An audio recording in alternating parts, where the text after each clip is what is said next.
this one, a lot of people were saying, wait a second, there's no pancakes. I want a patty, I want a pancake, I want a hamburger, I want this.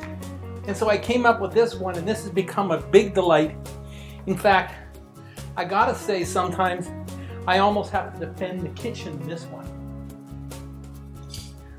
Meaning that if I'm making them for something like this, I'll have people come in and they want to eat them while they're being cooked because they smell so good and they taste really good. So really all we've got is got some chickpeas here. Now, you can put them in a food processor and kind of mush them up, or you can smash them with a smasher or put them in a Vitamix, but Vitamix is a little bit more problematic.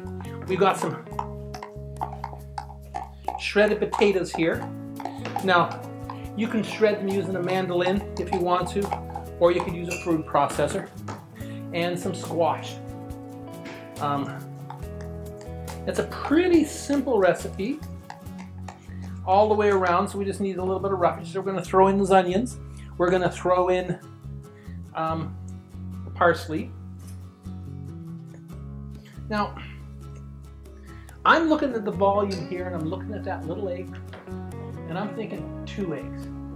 There's nothing wrong with putting extra eggs in here, because the eggs are really what keeping the whole thing together. Now, I've mixed all the spice ahead of time. As you can see in here, we've got lemon pepper, cumin, and a little bit of salt.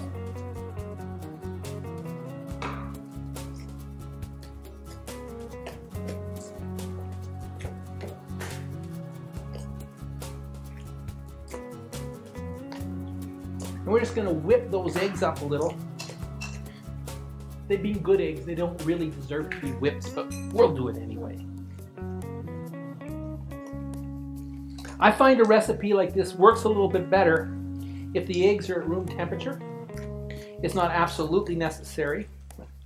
You can just throw that in when you think it's whipped enough.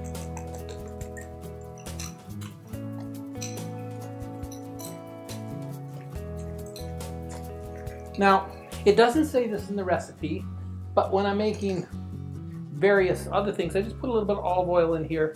It makes it so it doesn't stick as much. Of course, we're going to put some olive oil in the pot itself too.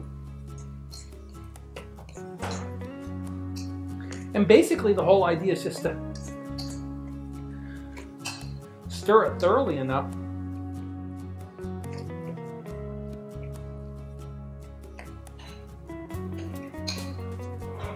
Now at this point in time, how do you make a patty? Well, one of the easiest ways to make a patty is to take an ordinary little thing like this. Now you have to make sure your hands are washed before you do this, which I have.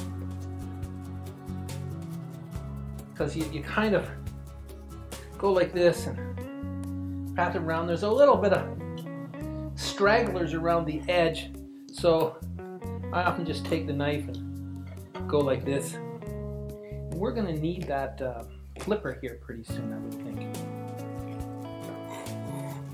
Now when I do that, I just patty them out a little bit. And we'll just do a couple like that.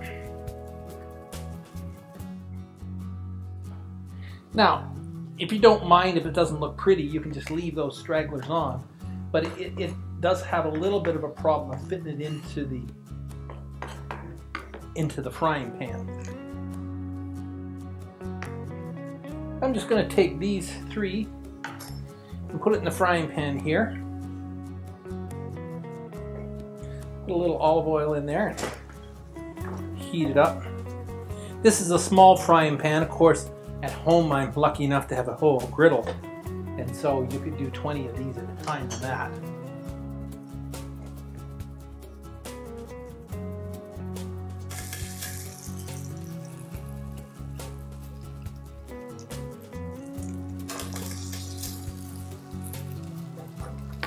They don't look like they're going to stick together, I realize that. But as soon as those eggs fry up, they're pretty good in here. You know, I might even be able to put one more in.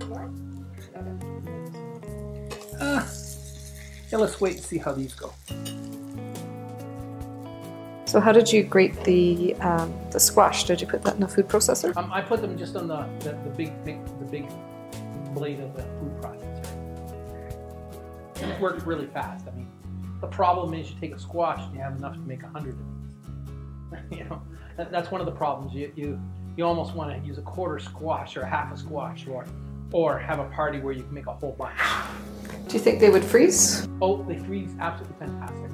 In fact, I've done that before where I've made 20, 30, 40, whatever the case may be, and freeze them for later. They'll stay good in the fridge for 4 days. Pre-cooked? Oh, like already cooked? Yeah. So once we cook them, we can keep them in the fridge for 4 days, heat them up, or just have them cold.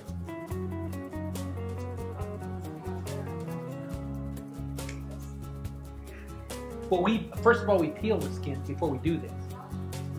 With a peeler, with a potato peeler. I got a good potato peeler. You don't have a good potato peeler? Yeah. Peel the skin off, then put it through the process. Oh, these are starting to smell good. They are. Too bad YouTube didn't have smell-o-vision. And with the magic of time travel and TV, we have ourselves a group of squashes, these patties. So I'm just going to take them and transfer into another plate. Let's get you to. Now I've got to say that I again have served these with detox friendly hot sauces, which are just ground up peppers. Of course you can't have vinegar, so you can't have a lot of the hot sauces, but there are hot sauces and salsas and stuff like that are legal, that are raw. We did a salsa in one of our things called salsa fresca, which is basically a raw salsa that you get in Mexico all over the place. They taste really good with this. So, bring your plate, bring your appetite.